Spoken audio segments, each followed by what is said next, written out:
মা তুমি এক দুই গুনতে পারো না? মা তুমি এক দুই গোনা শিখো। বলো এক,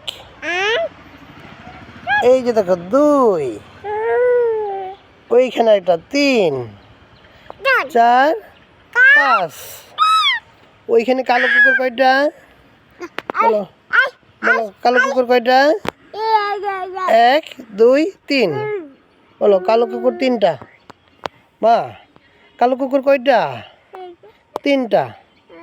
এই তো লাল কুকুর একটা, লাল সাদা, ওইখানে আরেকটা আছে, ওই যে ভয় পেয়ে চলে গেছে, বুঝছো? মা দেখো তো কালো কুকুর কয়টা? বলো এক দুই তিন। আমার বাচ্চা এক দুই তিন বলতে পারে না। আমার মা কি বলতে পারে? এক দুই তিন। বলো এক দুই দুই তিন। ধন্যবাদ।